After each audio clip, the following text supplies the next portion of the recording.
Today, I'm going to show you a cool trick to instantly make you sound like you're about 10 times better at guitar than you really are.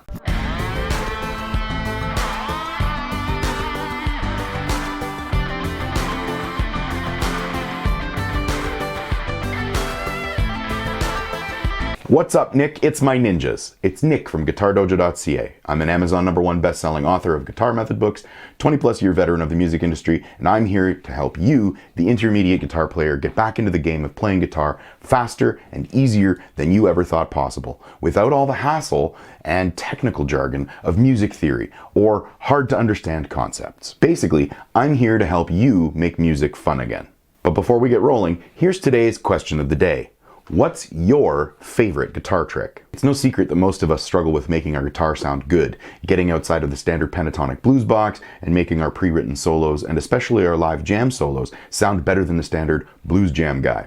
Today's trick will get you sounding better faster. We're talking octave displacement. So what is that? An octave is simply the same note or tone played one whole scale, 8 notes apart.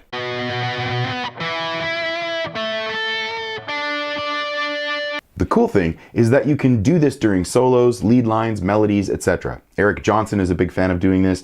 Chicken Picking in country uses this technique a lot, and John Petrucci uses it. Zakk Wylde, and on and on and on. Okay, cool, Nick, so how do I do it?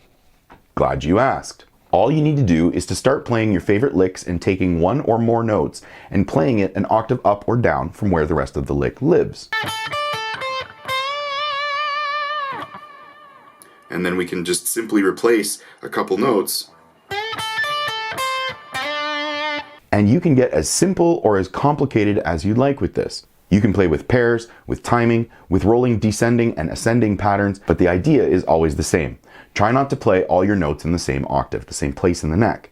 The idea here is that the wide intervallic jump will perk up the ears of the listeners, and even though you aren't playing anything more complicated harmonically than your standard scale, mode, or pentatonic position, the listener usually can't tell, so it will suddenly sound like you are playing some sort of very complex jazz harmony. It'll just be our little secret that all you're doing is shifting a note around. As I said, you can get as simple or as complicated as you'd like with this idea. Hey, it's Nick from the future. Well, actually still your past, but the future from when the rest of me was making the video. Time travel paradoxes.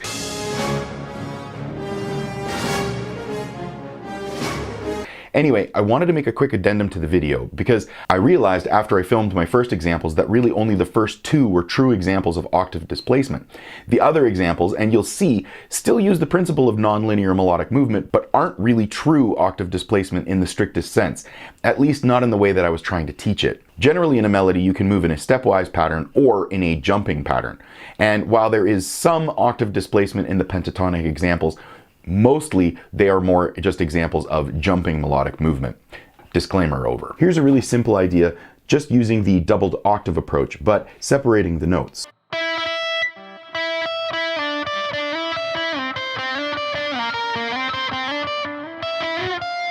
And here's a rolling descending riff using nothing more than a basic pentatonic scale.